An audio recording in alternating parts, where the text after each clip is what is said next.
Assalamualaikum warahmatullahi wabarakatuh. Perkenalkan, nama saya Muhammad Indra Darmawan.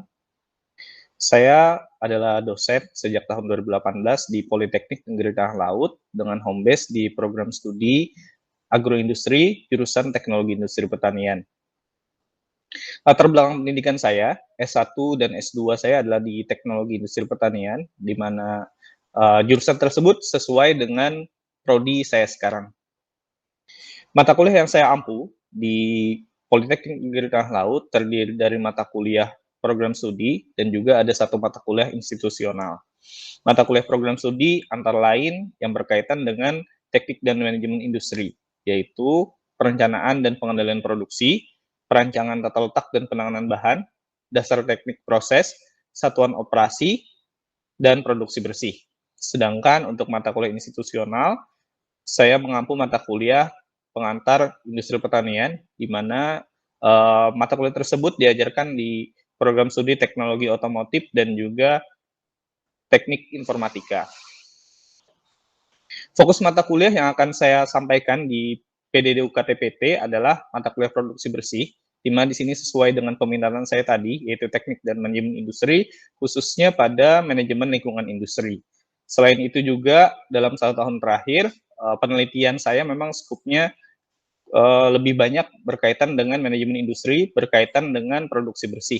Di mana tahun ini ada 2 riset saya dan tim yang didanai oleh DRPM Ristek Dikti, kemudian yang berkaitan dengan life cycle assessment yang merupakan bagian dari produksi bersih, kemudian juga fitoremediasi bersama saya sebagai anggota kelompok.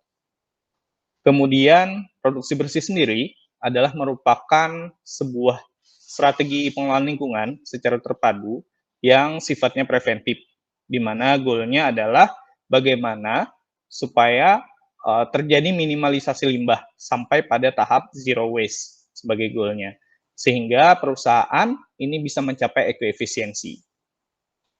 Pada video kali ini, konten dalam video ini terdiri dari nanti akan saya sampaikan tentang narasi mata kuliah yang berisi tentang deskripsi mata kuliah, kemudian capaian pembelajaran mata kuliah, materi pembelajaran, kemudian sistem dan metode pembelajaran, sistem penilaian, dan terakhir nanti adalah video proses pembelajaran.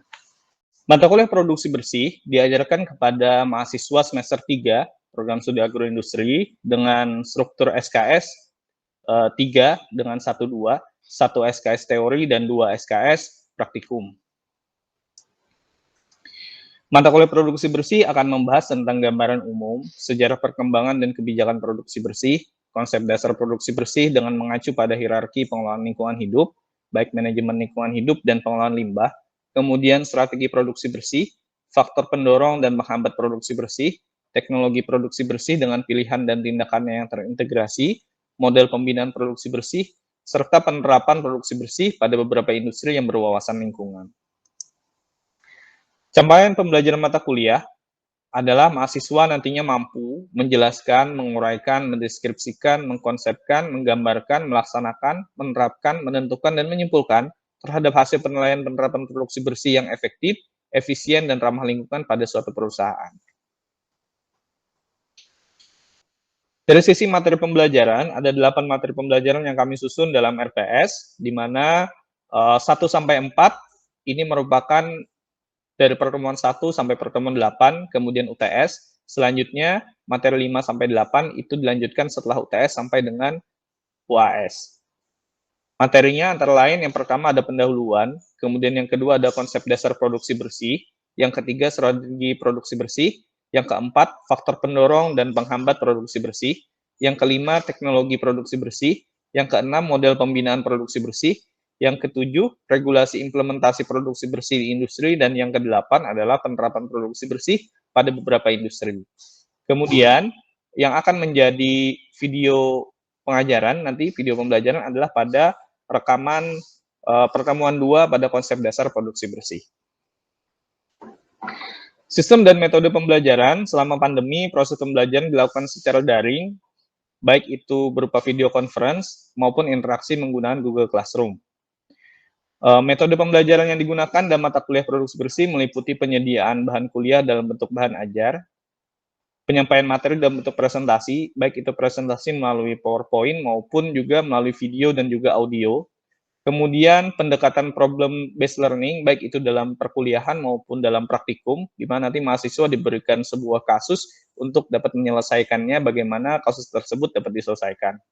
Kemudian metode lainnya yaitu cooperative learning dan juga project based learning, di mana nanti masing-masing mahasiswa akan dibagi menjadi kelompok-kelompok beranggotakan 3-4 orang sebagai bentuk cooperative learning, kemudian nantinya menyelesaikan proyek yang sudah disusun dalam modul praktikum, di mana nanti mahasiswa harus membuat sebuah rancangan penerapan produksi bersih di skala UMKM agroindustri, kemudian nanti membuat rancangannya, kemudian membuat lagi analisis kelayakan baik secara teknis maupun ekonomi dari rancangan yang telah dibuat, kemudian nantinya membuat kesimpulan bagaimana rancangan tersebut yang layak untuk dilaksanakan di UMKM tersebut sebagai metode pembelajarannya. Sistem penilaian mata kuliah, produksi bersih mengacu pada panduan akademik Politeknik Negeri Tengah Laut, di mana nanti karena di sini strukturnya adalah 1-2, penilaian teori dan praktikum adalah dengan bobot 33,33% untuk teori dan 66,67% untuk praktikum. Penilaian teori sendiri akan didasarkan pada beberapa aspek, meliputi aspek sikap. Sikap di sini terdiri dari kehadiran dan keaktifan. Kemudian kehadiran dan keaktifan di sini dengan total nilai 20%. Kehadiran itu merupakan dinilai dari absensi, kemudian keaktifan dari keaktifan dia dalam perkuliahan, kemudian juga keaktifan dia ketika presentasi dan juga bagaimana kerja dalam tim. Ini 10%. Jadi totalnya adalah 20%. Kemudian penugasan baik per kelompok maupun perorangan ini sebesar 20%. Kemudian UTS dan UAS dengan porsi nilai sama yaitu 30%. Selanjutnya untuk praktikum terdiri dari 10% nilai laporan, 60% nilai kerja yang dinilai dari cara presentasi, kemudian nanti dengan tanya jawab bagaimana dia bisa menyelesaikan proyek yang sudah dibuat. Kemudian 30%-nya adalah ujian praktikum. Skor terendah dari praktek maupun juga teori tadi adalah 0 dan tertinggi adalah 100. Hasil evaluasi kemudian akan diklasifikasikan menjadi huruf sebagai berikut sesuai dengan panduan akademik Politeknik Negeri Tengah Laut, yaitu dengan nilai 80 sampai dengan 100 maka mendapatkan A, kemudian 75 sampai dengan kurang dari 80 B+, kemudian 70 sampai kurang dari 75 B, kemudian 65 sampai kurang dari 70 C+, 60 sampai dengan kurang dari 65 adalah C, 50 sampai nilai kurang dari 60 D+, 40 sampai dengan kurang dari 50 D, dan 0 sampai kurang dari 40 nilainya adalah E.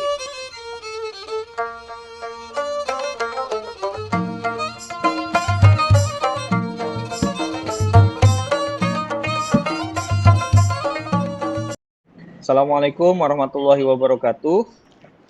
Waalaikumsalam. Oke, kita ketemu lagi di pertemuan kedua ya, mata kuliah produksi bersih. Materinya adalah berkaitan dengan konsep dasar produksi bersih. Ya. Sebelum kita mulai perkuliahan, ada baiknya kita bersama-sama berdoa dulu menurut agama dan kepercayaan masing-masing. Berdoa dimulai.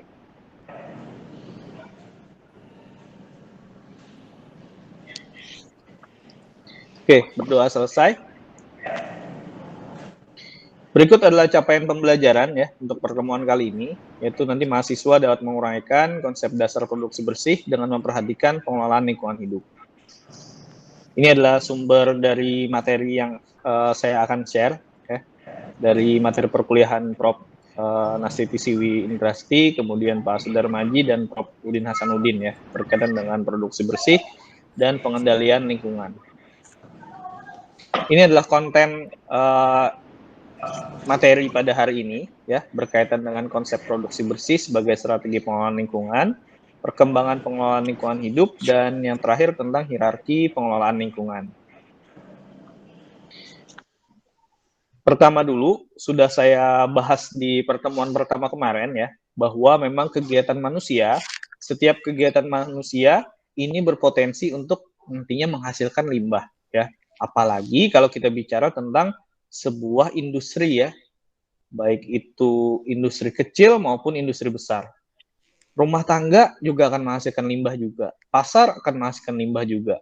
Usaha pertanian, perkebunan, perikanan gitu ya. Atau kita pribadi sendiri berpotensi untuk menghasilkan limbah ya. Karena menghasilkan limbah sehingga nantinya ini dapat merusak lingkungan. Potensinya bisa merusak lingkungan seperti itu ya. Nah, konsep strategi untuk pengelolaan lingkungan di era 89 ini pendekatannya merupakan pendekatan kapasitas daya dukung ya dan pengolahan limbah yang terbentuk atau end of pipe treatment. Dalam pendekatan yang pertama ya, pendekatan kapasitas daya dukung, kendala yang terjadi adalah perlu upaya perbaikan kondisi lingkungan yang rusak dan tercemar. Dan ini juga memiliki biaya yang tinggi gitu ya. Kemudian yang kedua adalah pengolahan limbah yang terbentuk atau end of pipe treatment. Kendalanya, limbah tetap terbentuk. Kemudian hanya akan mengubah bentuk limbah itu sendiri. Meningkatkan biaya produksi, kemudian upaya perbaikan kerusakan juga tinggi dan umumnya cenderung membuat si perusahaannya melanggar peraturan yang ada. Ya. Sehingga perlu dicari alternatif lain. Nah, disinilah hadirnya produksi bersih. Ya. Bagaimana perkembangan manajemen lingkungan dan penerapan produksi bersih? Nah, ini tadi sudah saya singgung sedikit ya. Jadi tadi ada dua tadi metodenya yang sifatnya reaktif, baik itu pendekatan kapasitas daya dukung maupun pengolahan limbah ya. Jadi limbah ini sudah terbentuk gitu ya. Kemudian bagaimana caranya mengubah limbahnya, mengolah limbahnya menjadi sesuatu yang lain ya. Ini pendekatan sebelum tahun 89. Nah, terjadinya di sini pencemaran dan kerusakan lingkungan tetap terjadi gitu, ya. Kendalanya juga karena ada rendahnya penaatan dan penegakan hukum, kemudian masih lemahnya perangkat peraturan yang tersedia, serta tingkat kesadaran yang juga masih rendah. Sehingga dalam strategi pengelolaan dan pengendalian lingkungan di sini muncullah strategi yang sifatnya proaktif, gitu ya, untuk meminimalisasi dampak dan limbah dengan mengolah pada beginning of pipe, ya. Kalau tadi itu end of pipe setelah ada limbah, nah sekarang adalah pada beginning of pipe ketika dalam proses pengolahannya, ketika dalam perencanaannya, ketika dalam prosesnya gitu ya. Atau pendekatan teknologi pencegahan dampak dan limbah. Nah, inilah yang disebut sebagai pendekatan teknologi produksi bersih.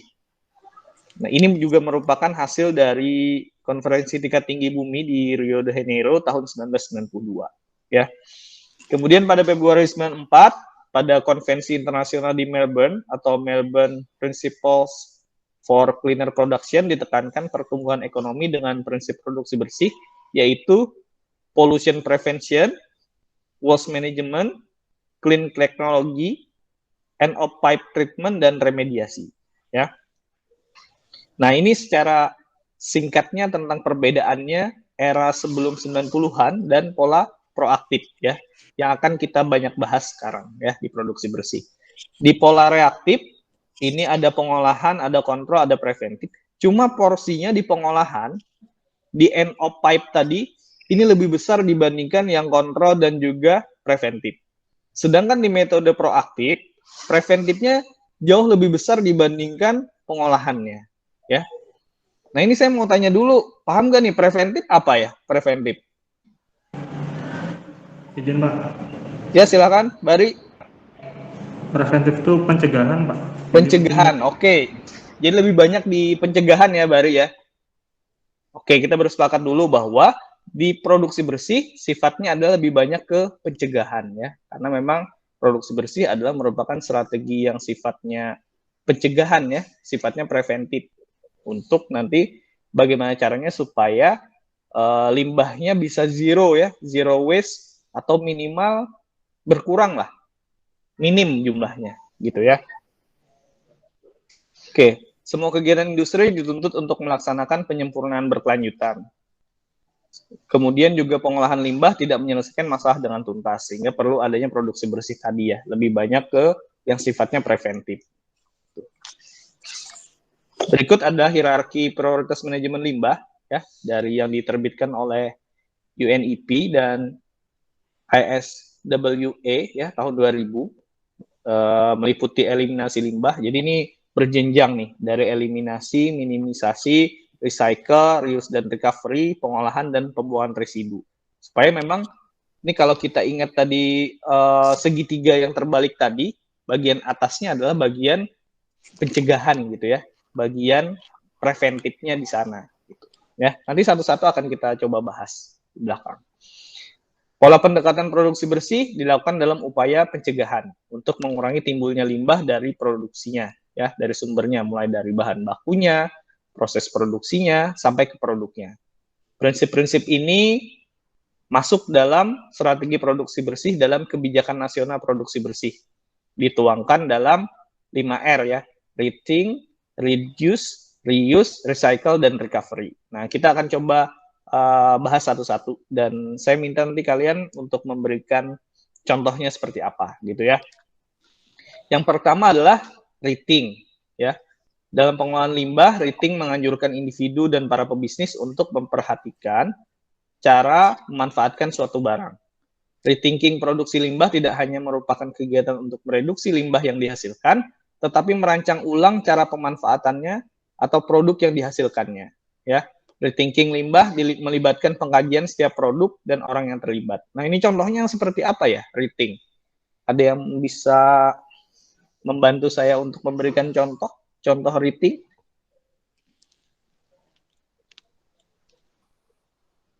Silakan, rethink.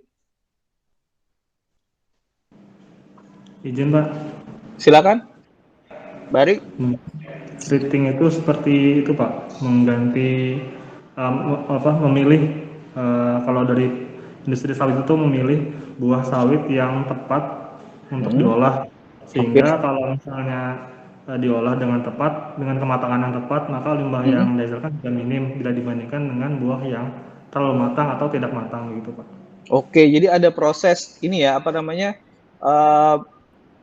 sortasi gitu ya.